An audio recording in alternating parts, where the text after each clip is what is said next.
the damn picture? Hey, language.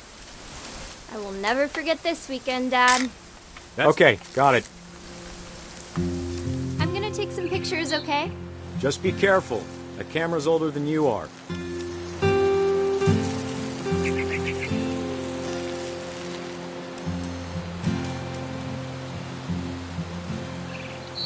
You're right, Dad. It's starting to clear up. Still freezing, though.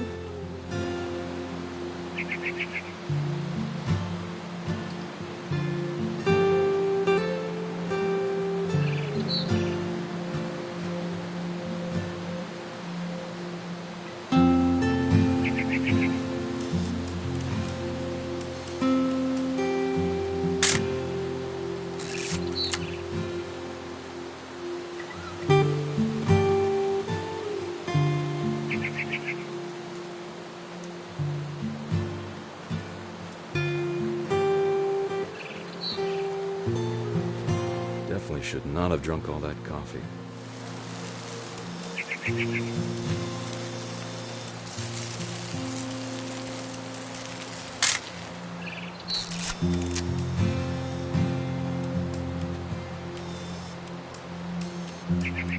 Nothing quite like being outside. Hey! That's a keeper. Hold still while I take a picture of you. I'm just saying, I'm not always gonna be here, Don. You'll need to remember this stuff, if you want to survive. I'll be fine, Dad. You know who else thought he was gonna be fine? Some guy who died. Don, I'm being serious. I know, Dad. You're always serious. Doesn't being out here make you want to chill out? Well, to tell you the truth, I haven't been out here in 20 years.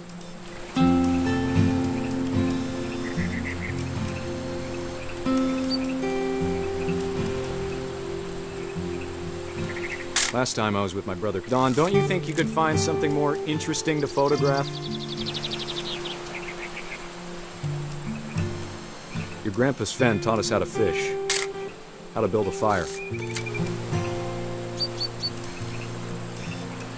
found an old logging trail with deer everywhere. I bet if I could remember where that trail was, we'd spot a buck for you in no time. Give me a minute to check the map.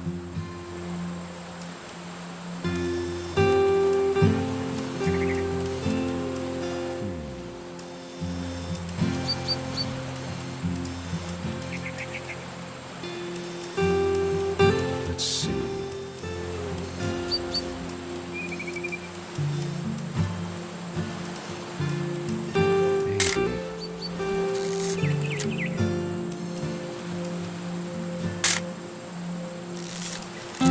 Was it?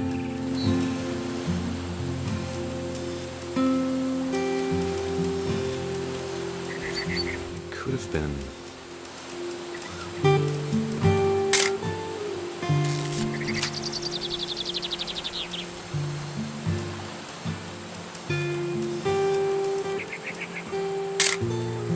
You don't need to waste any more film on me, kiddo.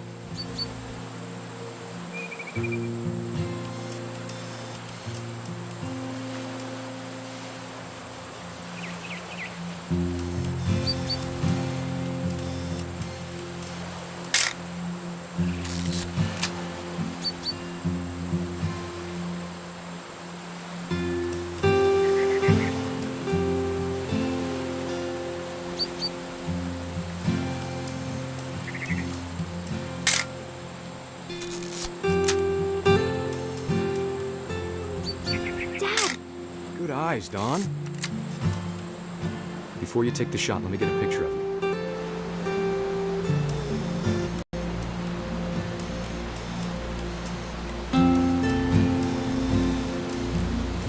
Dad, Let me get behind you. do I have to do this? Don, you don't have to do anything. Great shot, Don!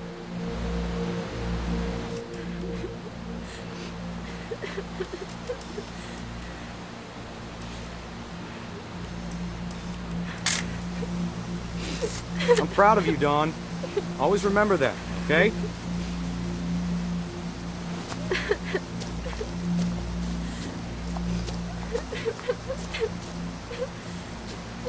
Sorry, Don, just gotta reset the timer.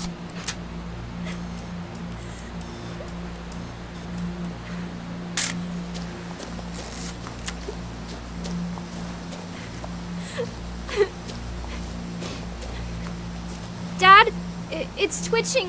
I think That's it's totally silly. normal, Don. Just focus on the camera. Try not to think about— Dad!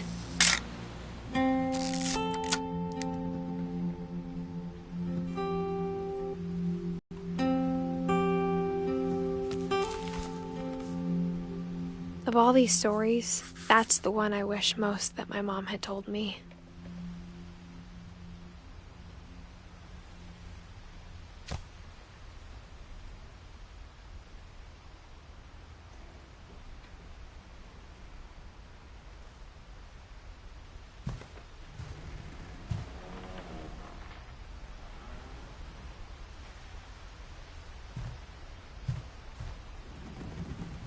Instead of hiding from death, Sam seemed to go out of his way to meet it.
After Sam died, my mom and Edie got really close. They'd both lost a lot.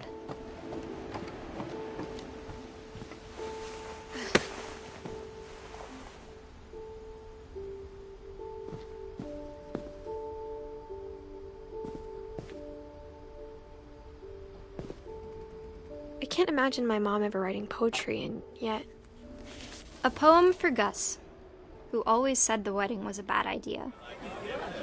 Our father never hit us kids, at least not very hard, before the day my brother said with teenage disregard that he'd be dead before he'd see a wedding in our yard.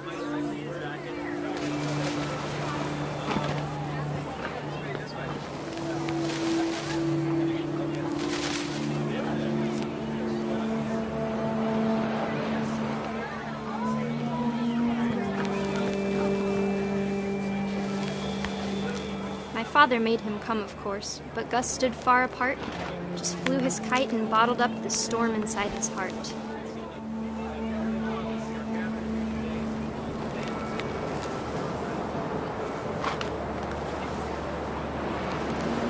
I tried to talk him out of it, but though he'd never met her, "We don't need a stepmom," were the words that I now remember. pronounce you husband and wife. You may kiss the bride.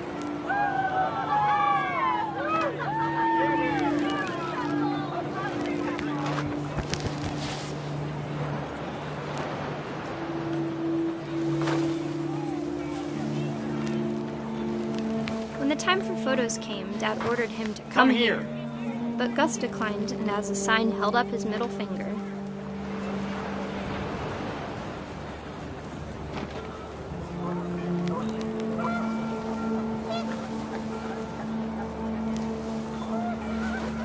The wind picked up, and panicked geese appeared and quickly went. But all the humans did that day was go inside the tent.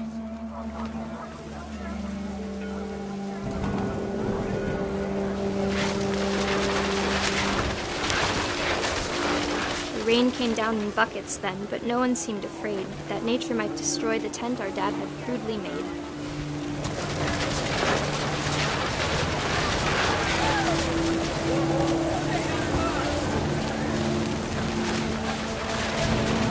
The thunder sounded much too close and full of angry power. And all my father said to this was, "Make the music louder."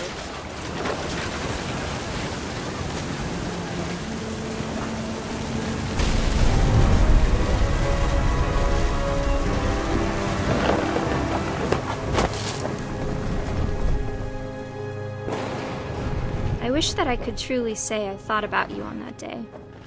Out there on the beach alone, just you, the wind, the sea, and foam. But I didn't, until we found you.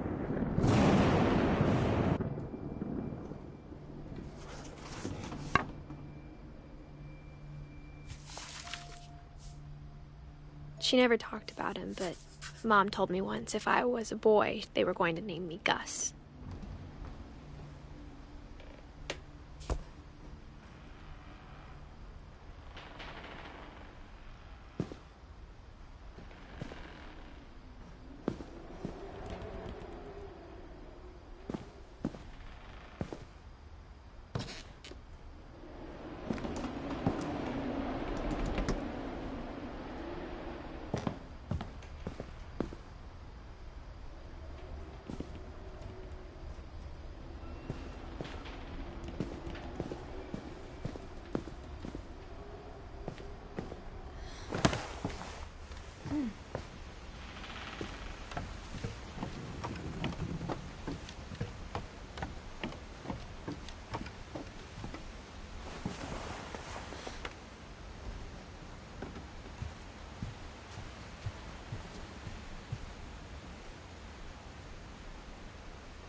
My mom moved up to the loft after her brothers died. At the time, it was as far away as she could get.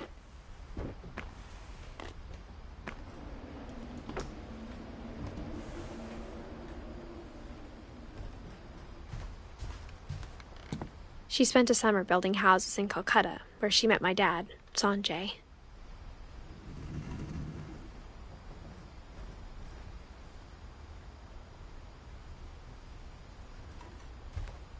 Religion was another thing my mom never talked about, but I think it helped her a lot after her dad died.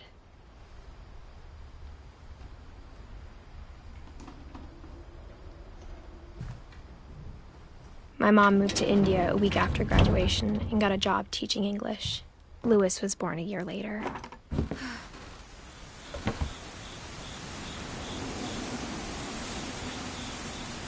When my dad died, I don't think Mom knew where else to go. I'm sure Edie was happy to have her back. And to see kids in the house again.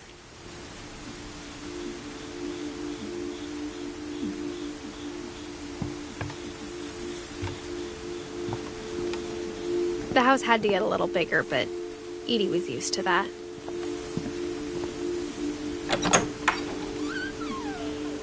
And for a while, things were good. Almost normal. But it didn't last.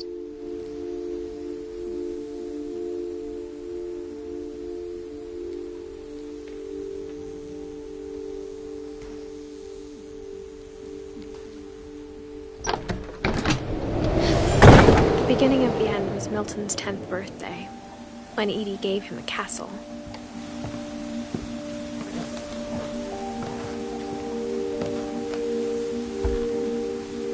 After Milton disappeared, the only thing he left behind was a room full of paintings.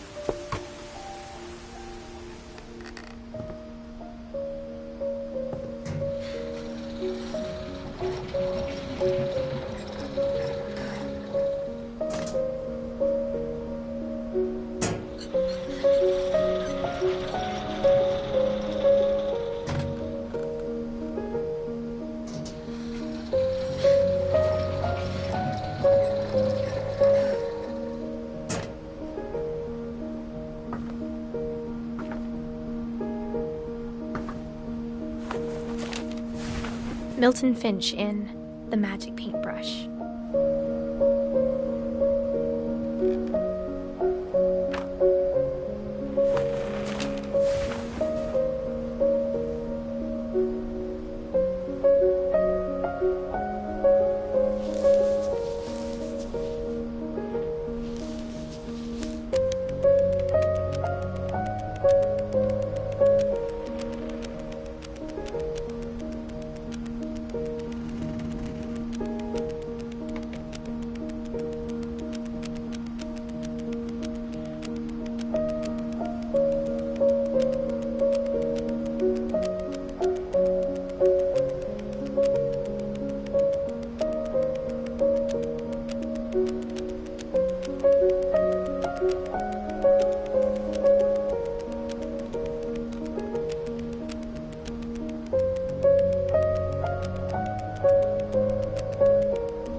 I was 4 when Milton disappeared.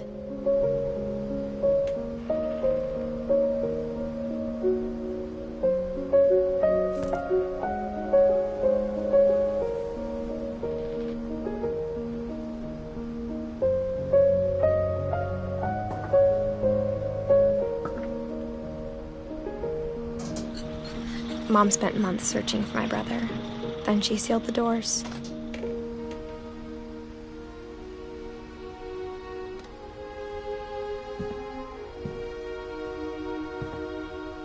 whatever Milton had found in the house. Mom didn't want it getting out.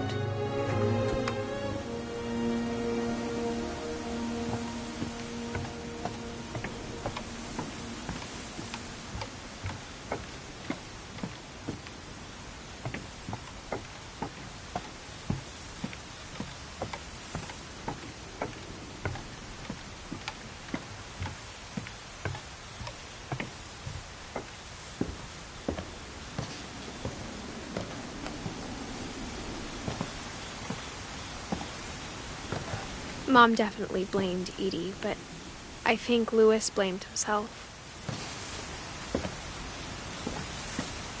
After he graduated, he just spent more and more time in his room, until Mom got him a job at the cannery. Everyone always told me to stay out of Louis's room, except Louis.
Louis's room smelled very, very familiar. That part of him lived on. Louis and I spent a lot of time playing games together, but he was surprisingly bad at them. He died a lot.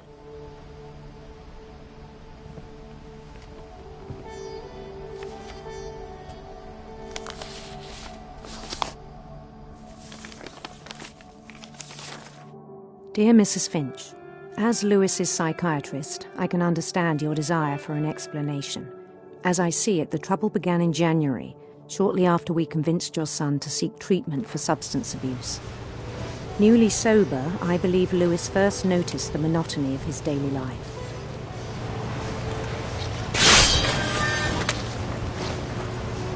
He kept working at the cannery, but he withdrew part of himself. In our sessions, I saw the same behavior. His mind began to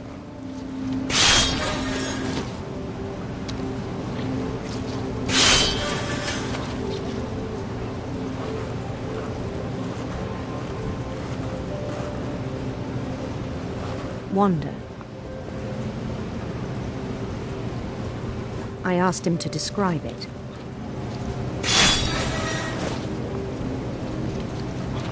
He said he started small, imagining a labyrinth. He'd feel his way about. Then something moved. Bats and toads.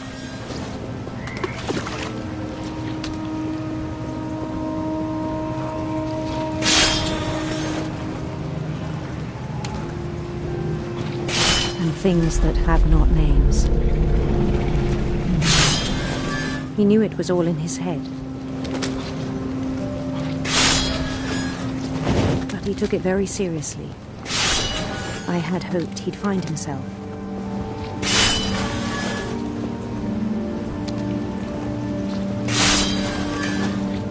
But he found something more.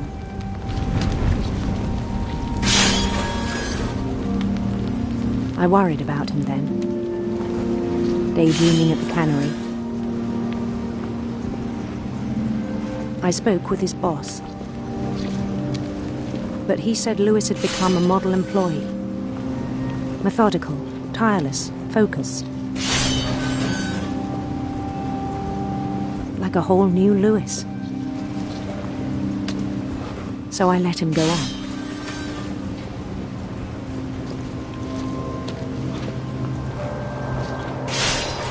I even encouraged him. It seemed very promising at first. He told me he'd made a new friend.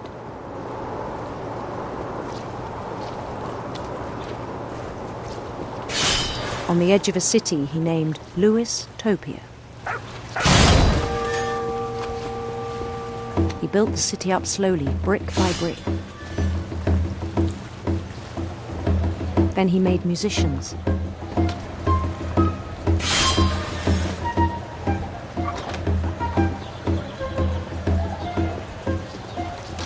And songs for them to play. He talked about starting a band. And he was always humming something. Every day his imagination grew stronger.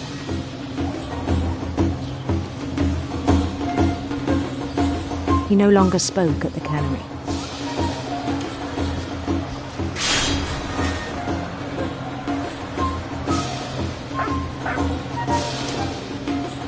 But his chopping was as reliable as ever. Then one day it struck him that all the cheering crowds, even the stones under his feet,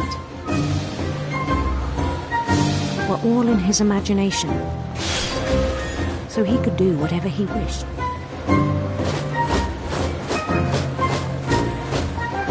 He held an election for mayor. And he won. They begged him to stay, but his mind was already wandering. It became a game for him.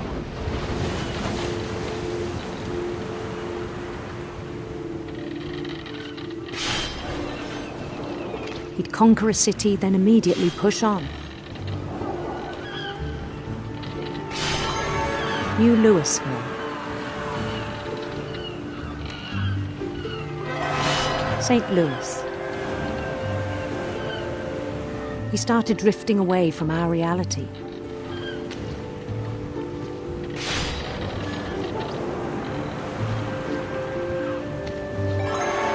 Minneapolis.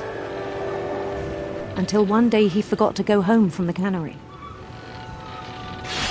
Even as his mother pleaded with him, part of Lewis kept sailing on.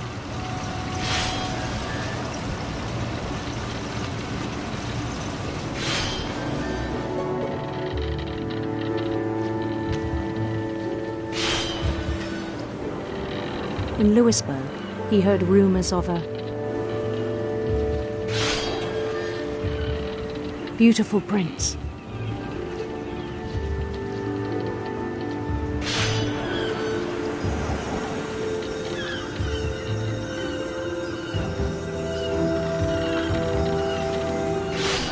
The prince was on his own quest for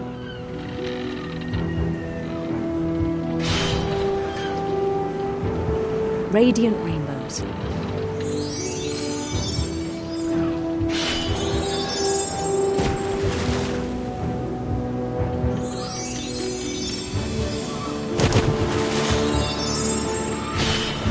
He followed the sound of his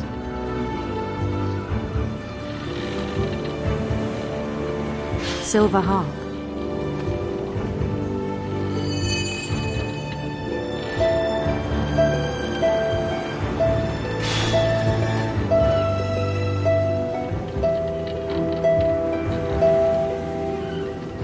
His chase led him to a golden palace east of the sun and west of the moon. Even then, his logic remained sound.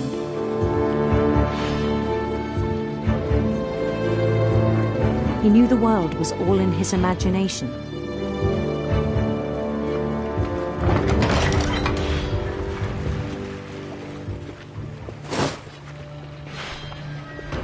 he was so proud of having created it.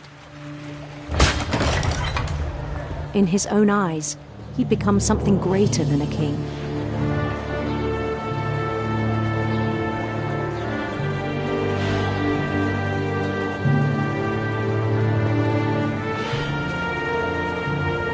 For someone who'd never known success in the real world, I think it was overwhelming. And then it struck him that the real Lewis was not the one chopping salmon, but the one climbing the steps of a golden palace.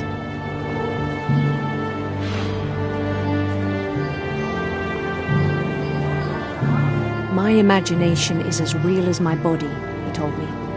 It was hard to argue with him.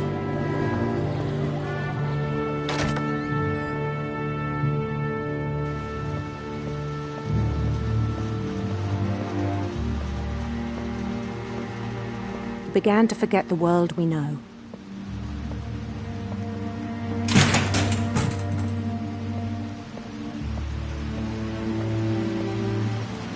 I think it pained him to remember Lewis, the cannery worker.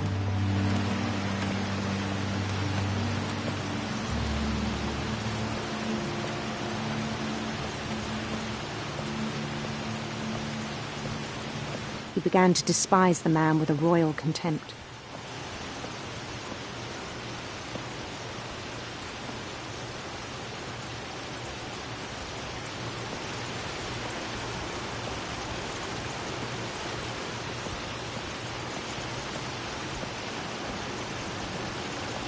I still thought I could save him. Even after he said he was being crowned king over all the lands of wonder. The palace would be packed with his companions.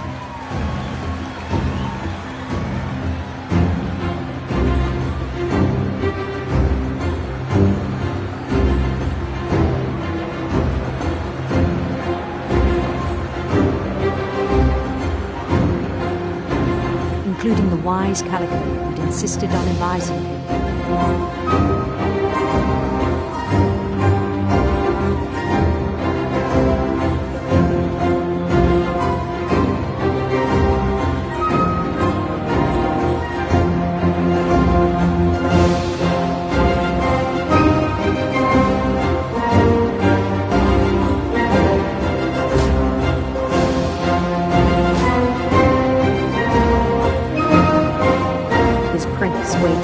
Holding his crown.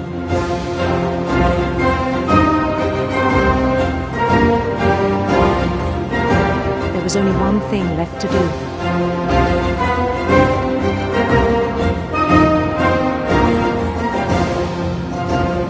Bend down his head.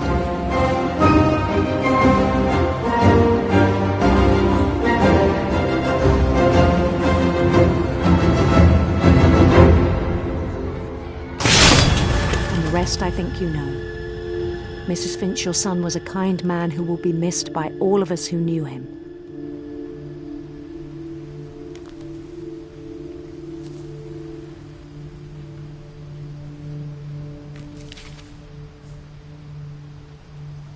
My brother was really cool. I wish you could have met him.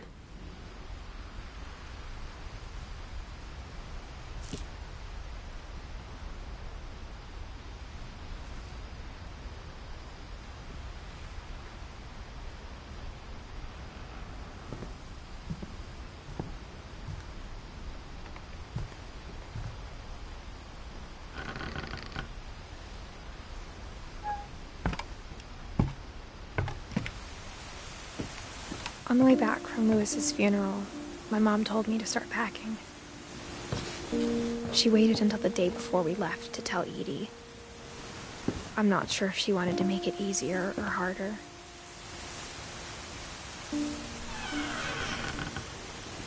I wish we'd stayed.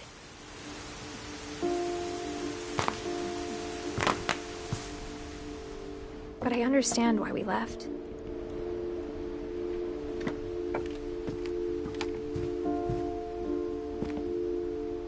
My mom ended up leaving everything behind.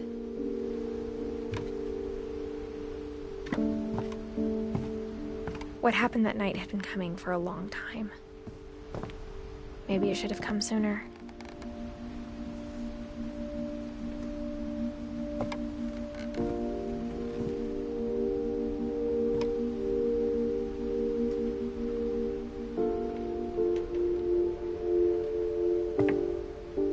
But it had to end one way or another. All that's left now was to tell you about that last night.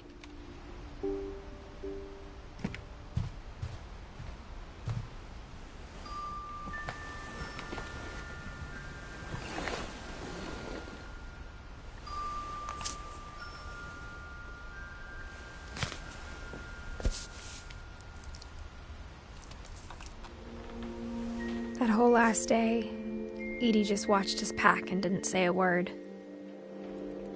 Until supper, when she raised her glass and said, "To our final night together, and all our final nights apart." Grandma, you know what I said about alcohol. Some of your medications are very Edith, specific. I left a present for you in the hallway. Why don't you go open it? The grown-ups have to argue now. I'm sorry, you're right. We're all leaving tomorrow. Let's just enjoy our last... I'm not leaving. Edith, you're excused.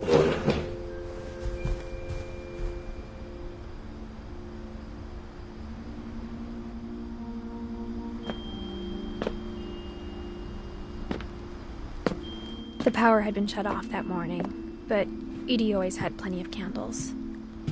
When my mom sealed the library, I don't think she knew about the other entrance. Or that Edie had a key to it.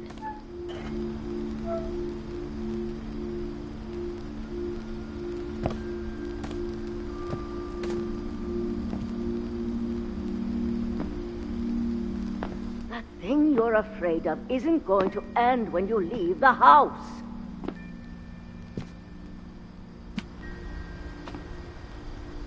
Edith has a right to know these stories. My children are dead because of your stories. I think it's best if Edith and I leave tonight. We'll have the nursing home send a van for you in the morning. Okay?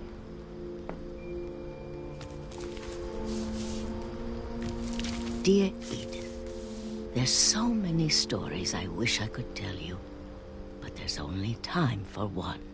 This is about what happened on the night you were born. That night, the tide went way, way out.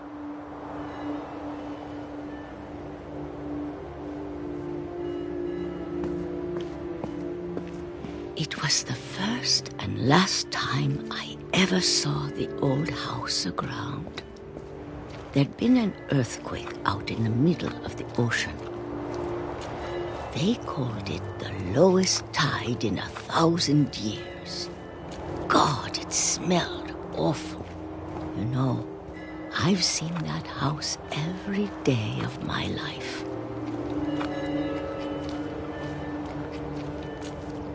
But I never thought I'd go back to it.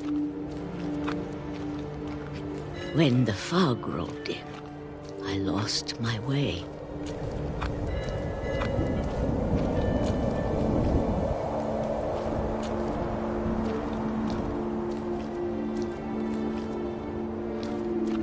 I got turned around.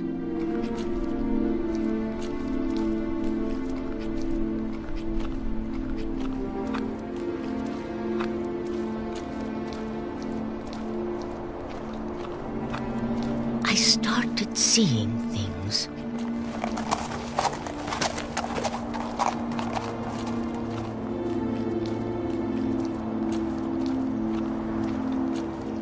Things I'd forgotten had ever existed.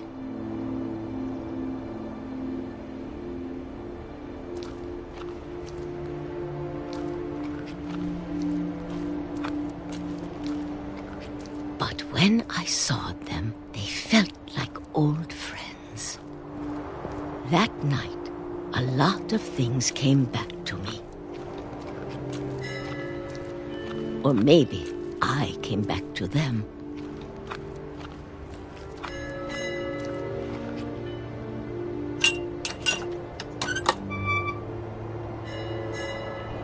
Things I can't explain. but that I need you to try and... Edith, what are you doing in here? It's mine. Edith! Mom, you're gonna rip it! Let go! I kicked and screamed, but Mom dragged me to the car.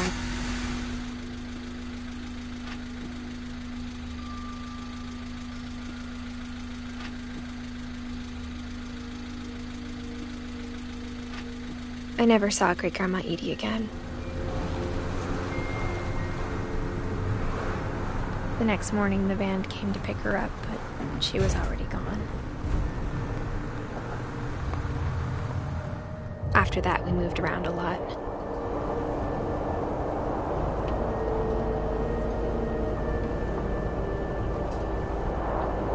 We both tried to make the best of it.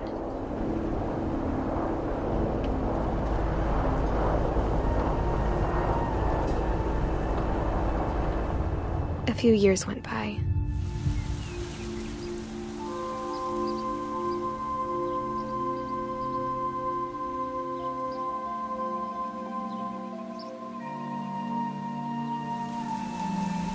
My mom didn't like to talk about it,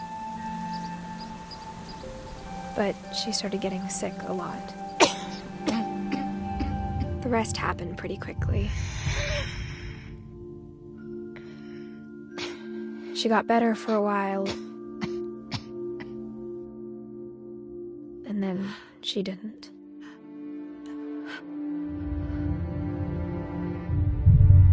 And then I was alone.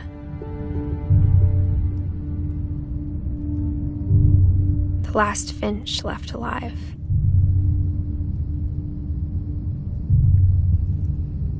Until I found out about you. I'm still not sure what to tell you about all this. If we lived forever, maybe we'd have time to understand things. But as it is, I think the best we can do is try to open our eyes.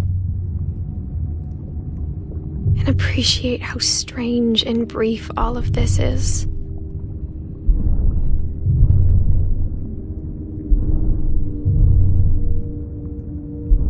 This journal was supposed to be for you. But now I hope you'll never see it. I just want to meet you. And tell you all these stories myself. But I guess if you're reading this now, things didn't work out that way.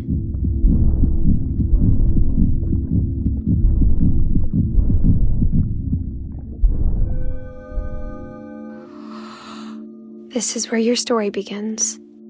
I'm sorry I won't be there to see it. It's a lot to ask, but I don't want you to be sad that I'm gone. I want you to be amazed that any of us ever had a chance to be here at all. Good luck.